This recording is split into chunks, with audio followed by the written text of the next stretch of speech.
igreja, paz seja convosco. Quero cumprimentar os nossos irmãos que estão aqui nesse culto Unção da Vitória. E quem vai sair daqui vitorioso? Diga, sou eu, amém? Glorifique o nome do Senhor. Abra a sua Bíblia. Eu quero também cumprimentar os nossos irmãos que estão aí no canal do YouTube. Você que está nos acompanhando, aproveita e curte esse canal, porque quanto mais curtidas, mais compartilhamentos, amém? Abra a sua Bíblia no livro de Gênesis, capítulo 26. É uma história um pouco grande, viu, irmãos? Nós vamos ler. Todos abriram Gênesis, logo no início da Bíblia. Nós vamos falar prosperando na adversidade. Vamos repetir? Prosperando na adversidade. Esse é o nosso Deus. Só com Deus podemos prosperar na adversidade. Gênesis capítulo 26 diz assim: sobreveio fome à terra, assim como tinha acontecido nos dias de Abraão. Então Isaque foi a Gerar, encontrar-se com Abimeleque, rei dos filisteus. O Senhor apareceu a Isaque e lhe disse: não desça ao Egito, mas fique na terra que eu lhe indicar. Habite nela e serei com você e o abençoarei. Porque a você e a sua descendência darei todas essas terras e confirmarei o juramento que fiz a Abraão, seu pai. Multiplicarei a sua descendência como as estrelas do céu, e a ela darei todas essas terras. Na sua descendência serão benditas todas as nações da terra, porque Abraão obedeceu a minha palavra e guardou os meus mandamentos, os meus preceitos, os meus estatutos e as minhas leis. Isaque, pois, ficou em Gerar. Quando os homens daquele lugar perguntaram a respeito da mulher, da sua mulher, ele disse: é minha irmã. Ele tinha medo de dizer minha mulher, porque pensava assim: os homens do lugar me matarão por causa de Rebeca, porque ela é muito bonita. Depois que Isaque havia permanecido ali por muito tempo, Abimeleque, rei dos filisteus, olhou por uma janela e viu que Isaque acariciava Rebeca, sua mulher. Então Abimeleque chamou Isaque e lhe disse: é evidente que ela é sua mulher. Como é que você disse que ela era sua irmã? Isaque respondeu: é que eu pensei que poderiam me matar por causa dela. Então Abimeleque disse: o que é isso que você fez conosco? Facilmente alguém do povo poderia ter se deitado com a sua mulher e você teria trazido culpa sobre nós. Então Abimeleque deu esta ordem a todo o povo: quem tocar neste homem ou na sua mulher, certamente morrerá. Isaque semeou naquela terra e no mesmo ano recolheu 100 por um, porque o Senhor o abençoava. Ele enriqueceu, continuou prosperando, ficou riquíssimo. Tinha ovelhas e bois e grande número de servos, de maneira que os filisteus tinham inveja dele. E por isso que entulharam todos os poços que os servos de seu pai haviam cavado nos dias de Abraão, enchendo-os de terra. Abimeleque que disse a Isaque: saia da nossa terra, porque você já é muito mais poderoso do que nós. Então Isaque saiu dali e se acampou no vale de Gerar, onde ficou morando. Isaque tornou a abrir os poços que haviam sido cavados nos dias de Abraão, seu pai, porque os filisteus os haviam entulhado depois da morte de Abraão. E lhes deu os mesmos nomes que o seu pai já lhes tinha dado. Os servos de Isaque cavaram no vale e acharam um poço de água nascente. Mas os pastores de Gerar entraram em conflito com os pastores de Isaque, dizendo: essa água é nossa. Por isso Isaque chamou o poço de Ezeque, porque entraram em conflito com ele. Então cavaram outro poço, e também por causa desse houve conflito. Por isso recebeu o nome de Sitná. Portanto, dali Isaque cavou ainda outro poço, e com Por este não houve conflito, deu-lhe o nome de Reobote. Ele disse, porque agora o Senhor abriu espaço para nós e vamos prosperar nessa terra. Amém? Pode se assentar, irmão. Terra que se chama Betseba. E aí existe até hoje essa terra, prosperando na adversidade. Irmãos, essa história é muito bonita, muito rica. Ela mostra que no solo inimigo, o que era a promessa de Deus foi cumprida. A promessa que Deus fez a Abraão recaiu, sobreveio sobre a vida do seu filho. Os poços que fecharam na época de Abraão foram abertos. E cada poço que ele abria, o povo requeria: não, esse poço é meu. Por que essa briga por água? Porque nós estamos falando de uma região deserta. Nós estamos falando de uma região que não tinha água potável. Então, todo poço que Isaac ia lá e tirava a terra que foi entulhada, alguém requeria aquele poço. Não, esse poço é nosso. Mas a bênção estava com quem? Com ele.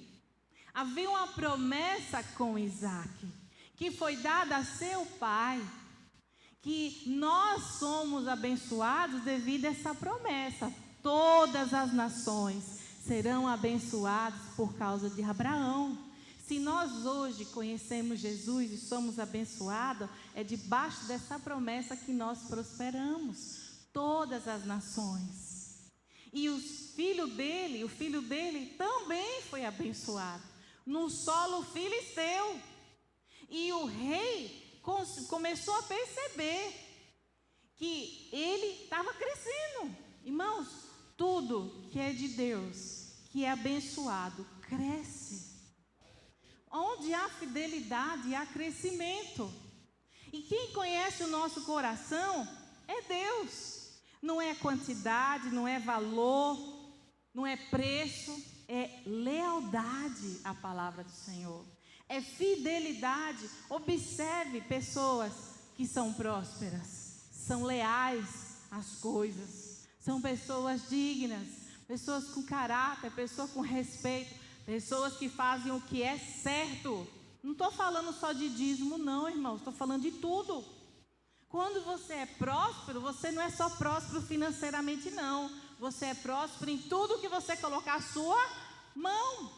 Eu sempre, quando oro por ofertório, eu tenho vontade de falar o nome de José, porque José foi próspero como escravo, José foi próspero como mordomo, José foi próspero como como preso. José foi próspero em todas as áreas que ele foi colocado, em todos os ambientes que o Senhor permitiu ele ser utilizado, porque a prosperidade não estava no ambiente, estava com ele. Por isso, aonde Deus te colocar sobre a terra, na função, na empresa, no cargo, você vai ser próspero. E as pessoas vão reconhecer que com você é diferente, há alguma coisa com você, e nós sabemos que é Deus. Nós sabemos que a fidelidade do Senhor nos encanta. Nós sabemos que o Senhor realiza coisas, irmãos, na nossa vida que nós nunca pensaríamos ser capazes. E eu quero falar que nesse texto, inclusive durante a adversidade, mesmo em meio à fome que assolava a terra naqueles dias, você vê, né, que a história ela se repete. Você lembra quando Abraão saiu? Porque houve um período também de escassez, de fome. Você lembra que ele foi para a terra do inimigo e ele disse para sua esposa, Sara, se perguntarem se eu sou seu marido, fala que eu sou seu irmão. E o filho, a mesma coisa. Olha as consequências, irmãos. O filho passou pela mesma situação tempos depois. Mesmo comportamento. E nós precisamos entender que todo comportamento que temos, há uma semente lançada. Primeira coisa, nós precisamos seguir a orientação divina. Quando você aceita Jesus, você podia ter os seus métodos. até o dia que você veio para esse altar levantando sua mão. Até o dia que você não conhecia a palavra de Deus, você usava os seus métodos, o seu jeito, o que você achava correto. Mas a partir do momento que nós conhecemos a palavra de Deus, nós aceitamos Jesus como nosso Salvador, você não é mais você. Você é o embaixador de Cristo sobre a terra. O que é isso, pastor? Embaixador é alguém que representa seu país fora do país. O embaixador do Brasil nos Estados Unidos, ele está lá, mas aonde ele está é solo brasileiro.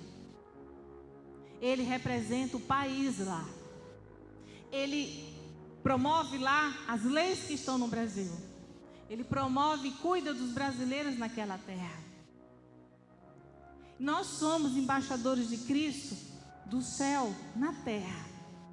Então, como nós somos embaixadores de Cristo, não pode ser o que eu acho, o que eu penso, o que eu quero. Tem que ser o que a Bíblia diz. Tem que ser como a Bíblia nos instrui. E eu estou falando isso, irmãos, em todas as áreas. Porque nós não queremos ser prósperos só numa área. Nós queremos ser prósperos no nosso casamento, nos nossos estudos, no nosso ministério. Nós queremos ser prósperos nos nossos relacionamentos, nas coisas que vêm sobre a nossa tutela, no nosso trabalho, na nossa vida. Nós queremos ser prósperos. E a primeira coisa que nós precisamos aprender é seguir a direção divina. Irmãos, nós nunca precisamos tanto de sabedoria e discernimento. Nós estamos vivendo num tempo totalmente diferente. Eu achei muito interessante um pastor, que ele estava falando para pastores. Ele disse, quem era faixa preta tem que aprender hoje a ser faixa branca. Você tem que aprender do zero. Porque ninguém sabe lidar com a pandemia, que ninguém sabe como vai se comportar. Todo mundo está tendo que aprender a fazer diferente. Os professores, os alunos, os médicos, as equipes. Todo mundo está tendo que aprender a lidar com essa situação de forma diferente. Empresários, antigamente, eu estava vendo uma pesquisa que os bares que mais faturavam, restaurantes, não só bares, eram os que tinham ambiente para receber o cliente, principalmente climatizado. Hoje, os bares e restaurantes que mais têm faturamento são os que fazem melhores deliveries. Mudou completamente. Tem bares que não sabem nem fazer isso. Empresas, pizzarias, as pessoas que trabalham com alimentação, que não faziam entrega. Essas empresas estão fechando. Porque hoje as pessoas não querem ir lá comer. Devido à pandemia, elas querem receber em casa, com higiene e segurança. Então mudou completamente o mercado. Hoje, quem não está na internet está fadado a fechar. Seja o que for, igreja, empresa, negócio, está fadado a fechar. Porque as pessoas, quando querem informação, elas vão para a internet. Então nós estamos tendo que viver o novo de Deus. E nós precisamos da direção divina. Nós precisamos da direção do Senhor para continuarmos sendo bênção, sendo próspero.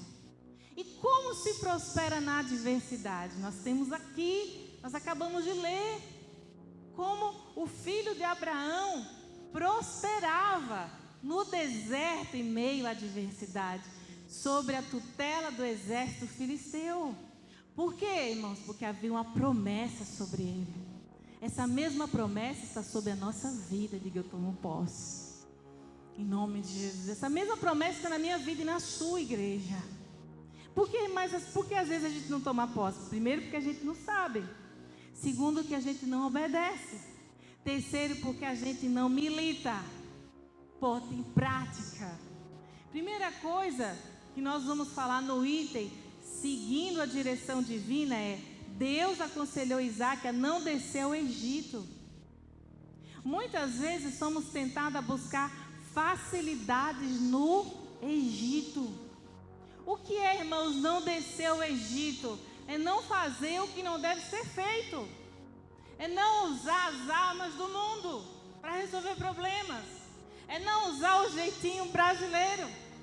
É não fazer do jeito que você fazia, talvez até hoje, e dava certo. Mas talvez esse jeito não é o jeito correto.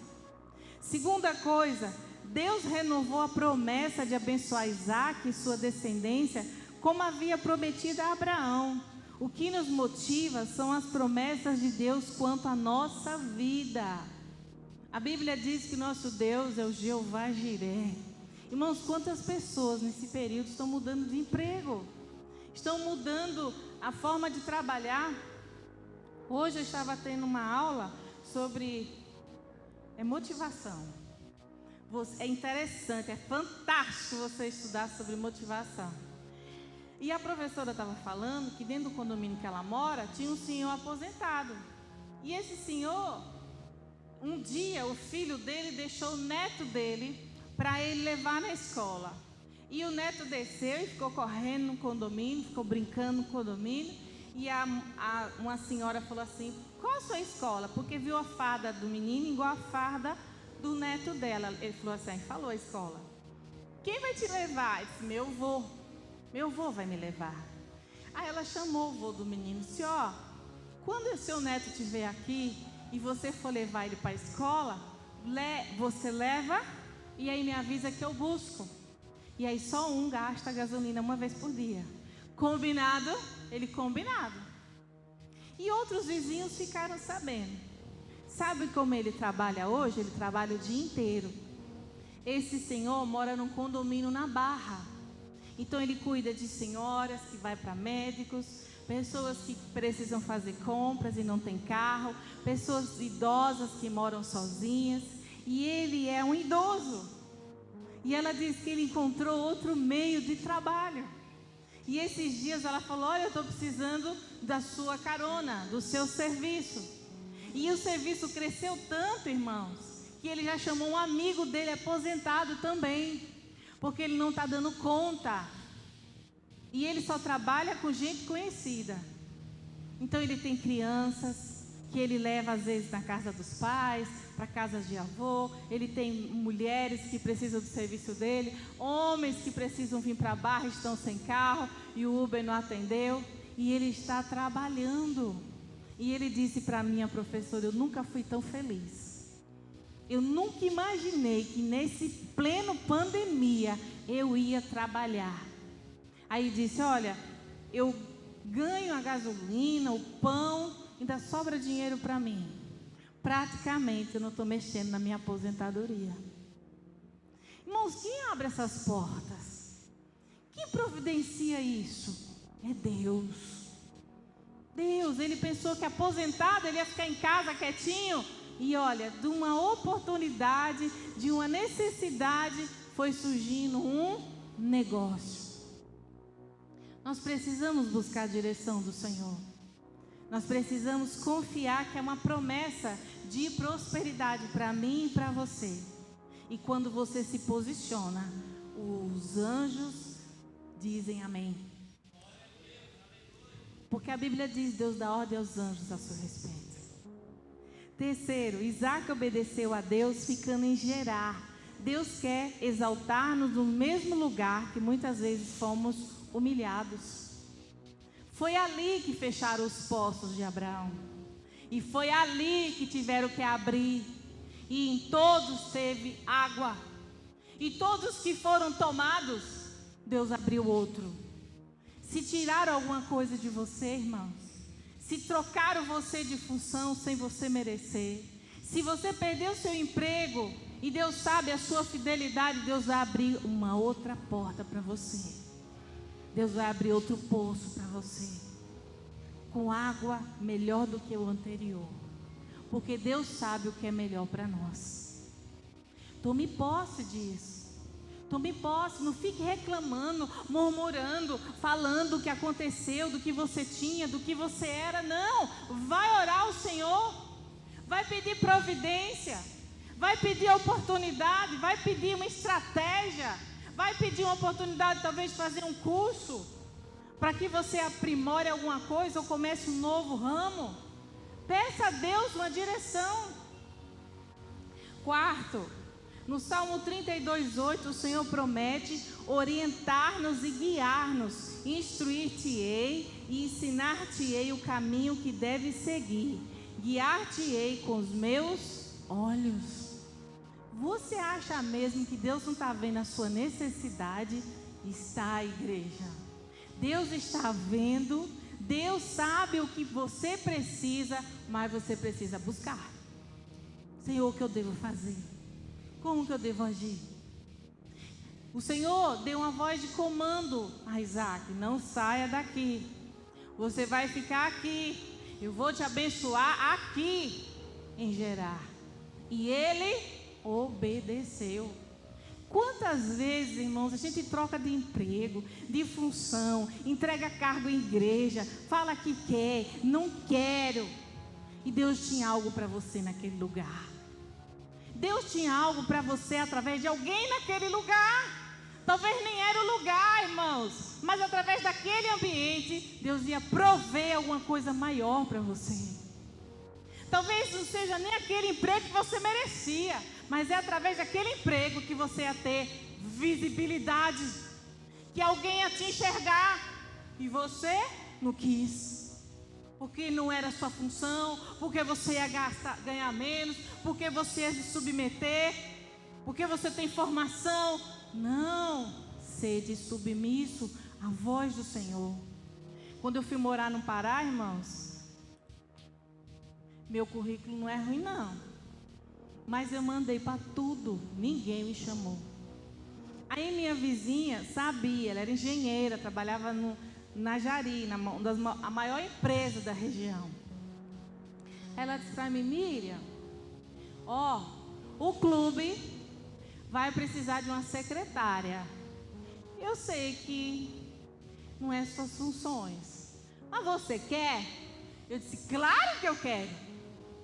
Eu quero é trabalhar. Aí eu fui falar para o meu marido e ele não gostou, mas eu fui. Chegando lá, tinham 4 pessoas para me entrevistar. Os donos da onde? Os gerentes da onde? Da maior fábrica da região. Quem sabia? Eu? Você sabia? Nem eu. E eles foram falando: olha, a gente precisa de uma pessoa que faça isso. Eu digo: eu sei. Uma pessoa que sabe fazer eventos. Eu sei. Uma pessoa que faça cadastro dos clientes. Eu sei. Uma pessoa que você sabe tudo, é, menina? Eu falei: eu sei. Isso aí eu sei. Pode ter outras coisas que eu não sei. Gerenciar conta, eu sei. Separar funcionário, eu sei. Treinar funcionário, eu sei. Movimentar a empresa, eu sei. Aí ele olhou para mim assim: sabe mesmo? Eu digo: sei. Quanto tempo você quer para deixar o clube em dia? Eu disse: 3 meses. Aí um olhou para o outro assim. Aí falou assim: então a gente não vai pagar o seu salário, a gente vai dobrar seu salário. Eu falei: fechado. Mas quando eu dobrar meu salário, fechar, em 3 meses vocês vão dobrar. Ele disse: fechado. Irmãos, em 2 meses, Deus fez a obra naquele lugar. Deus, Ele é fiel. Ele sabe a sua capacidade, que Deus nem você sabe. Irmãos, o clube cresceu. O clube não tinha uma agenda mais livre. Eu trouxe atividades, trouxe técnico de Amapá para ver a água da piscina. Montamos, parei o futebol, eram 6 times, os homens quase me bateram para a grama voltar. Aí era gente tirando foto na grama, era time de futebol. Fiz uma agenda para todos jogarem futebol e a grama descansar. Fui falar com os pastores da região: por que vocês não fazem vigília no clube? Aí o clube tinha pagode, forró e vigília. Porque eu sou crente, eu quero é Deus nos lugares. Então eu fui levar para os pastores. Assim de casamento o clube começou a fazer. Assim de eventos cristãos, o clube não parava. Entrou lanchonete, entrou restaurante, entrou atividades. Irmãos, Deus te dá estratégia. Eu nunca gerenciei um clube, mas eu já tinha gerenciado empresas. E tudo que você sabe, Deus usa a seu favor. Sabe aquela função que você fala, para que eu fazer isso? Um dia você vai precisar. Nem que seja para você cuidar de alguém que está fazendo. Deus, Ele usa tudo que você tem a seu favor. Seus talentos, seus dons, suas qualidades. Tudo que você aprende, você vai precisar um dia. Tudo que você entende, Deus vai usar a seu favor um dia. E aí, irmãos, quando eu estava bem, que eu estava, vamos dizer assim, ganhando bem, o Senhor falou para mim, agora você vai embora. Eu disse, como? Agora você volta. Você pensa que me demitiram? Não. Porque eu precisava fazer uma cirurgia. Perguntaram se eu queria médico em Macapá. Falaram para mim que no final do ano eu ia me mudar de função. Que eu ia trabalhar no RH da fábrica. Que eu ia ganhar uma casa onde eu morava. Porque a casa que eu morava era porque meu esposo era engenheiro. Mas eu podia escolher uma casa. Eu ia ganhar um salário muito maior do que eu tinha proposto. E o Senhor falou, agora você vai embora. Deus, Ele às vezes vai te dar o que você quer, mas você não vai tocar, porque aquilo não enche mais os seus olhos. Talvez coisas que você pede hoje, você vai receber daqui a uns anos. Mas quando você receber, aquilo não tem mais peso para você. Por quê? Porque você já é tratado. E você sabe que você não é nada sem Deus. E tudo que você tem é providência divina. E quando você estiver achando que é a sua formação, que é a sua inteligência, que é a sua capacidade, Deus vai deixar você fazer. Mas quando você falar, é na dependência que eu venço, você vai começar a prosperar de outra maneira. Você vai conhecer milagres nessa área, providências nessa área, coisas que você nunca imaginou. Essa é uma área que, se você tiver tratado, você vai alcançar o que você quer. Mas tem gente que não alcança, irmãos, porque tem gente que arruma um emprego e some da igreja. Tem gente que arrumou uma oportunidade de trabalho, não tem mais tempo para Jesus. Tem gente que fala, se eu tivesse um emprego, eu ia fazer isso, eu ia me dedicar a isso, eu ia ajudar meu irmão a fazer faculdade, eu ia ser dizimista, e nada faz. E Deus sempre nos honrando, Deus sempre abrindo porta, mas você tem a sua parte. Isaac obedeceu, não saiu da cidade onde Deus mandou. Isaac fez a mesma provisão do seu pai, abriu poços. Chegava alguém e falava, esse poço é meu. Ele, tudo bem, vou abrir outro aqui. Por quê? Porque a bênção está com você, não está no ambiente que você está. A Bíblia diz, as bênçãos do Senhor o acompanharão. Ruim do seu patrão se te perder e você for um abençoado. Potifar reconheceu em José a bênção da prosperidade. Tudo eu boto esse menino, ele cresce. Tudo que eu dou sobre a tutela dele prospera. E aí ele foi entregando. Um escravo, viu? Ele foi entregando. O governo da casa, o governo dos animais, o governo da agricultura, o governo das plantações, o governo da sua família, tudo que ele tinha, José tinha acesso. Por quê? Porque Potifar viu que Deus era sobre José. As pessoas têm visto que Deus é sobre você? As pessoas têm visto Deus em você? As pessoas olham para você e falam assim, não, esse aqui eu não sei o que ele tem, ele é diferente. Ele faz o que é certo. Essa aqui tem um comportamento, não sei, deve ser crente. Porque as pessoas veem a gente como um ET às vezes, né? Segunda coisa, bênção do Senhor é que enriquece. Eu me lembro um dia que a pastora Cida disse para mim que o pão que vem do Senhor, ele não acrescenta dores. Ele não tira a sua saúde, ele não tira a sua família, ele não tira você da igreja. O pão que vem do Senhor, ele é bendito na sua vida, nos seus familiares e naqueles que estão perto de você. Ele abençoa não só você, mas todos à sua volta. Primeiro, semeou Isaac naquela naquela mesma terra e colheu, naquele mesmo ano, sem medidas, porque o Senhor o abençoava. Quando Deus resolve abençoar-nos, em pouco tempo recuperamos grandes perdas.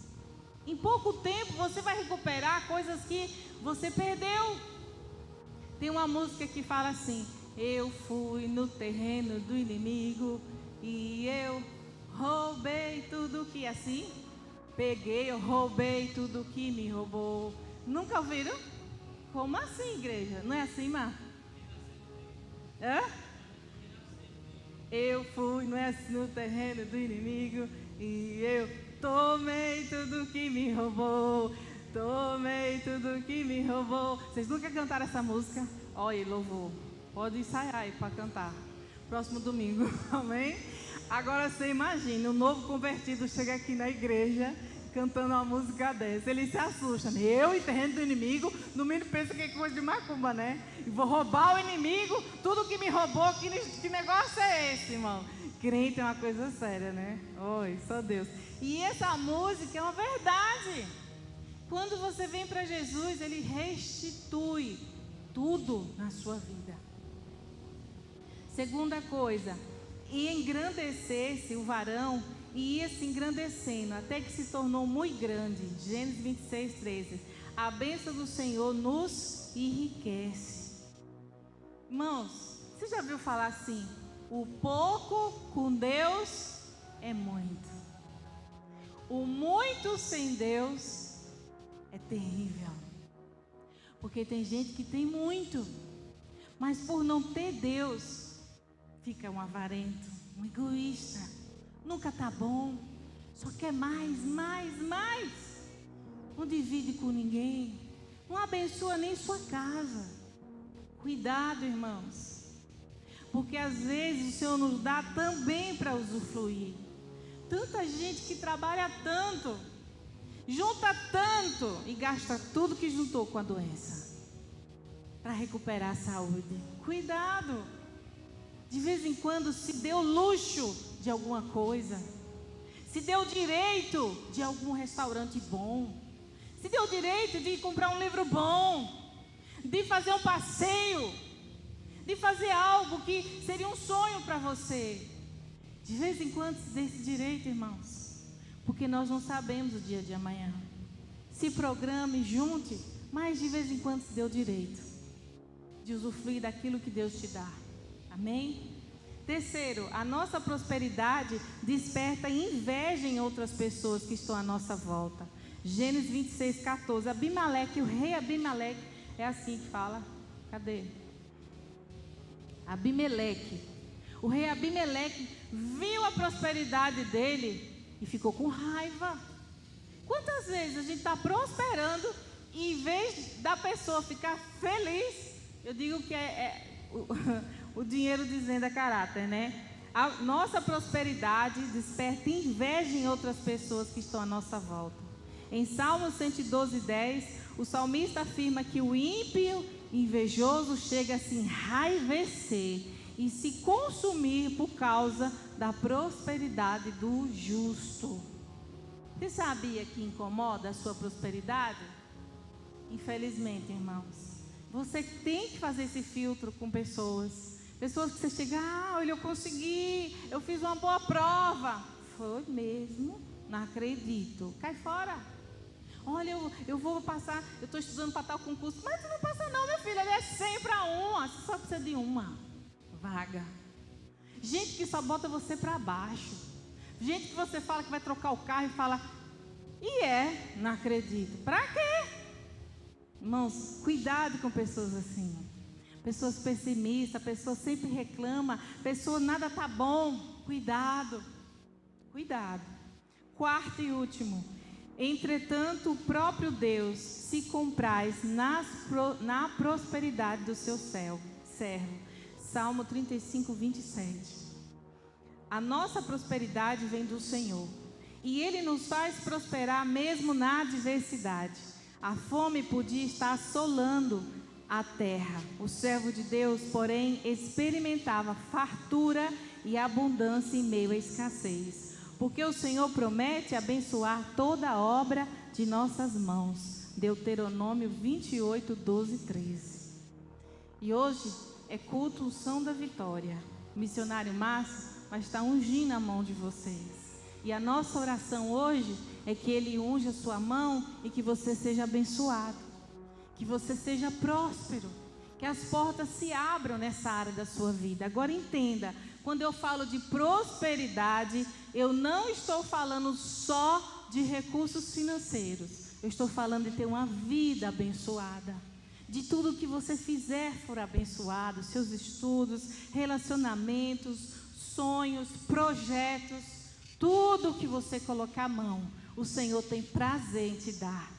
O Senhor tem prazer em realizar, amém? Vamos orar, agradecer a Deus. O missionário vai estar ungindo, aí você pode vir com as mãos assim em posse, ele vai estar não tocando em vocês, mas vai estar lançando o óleo.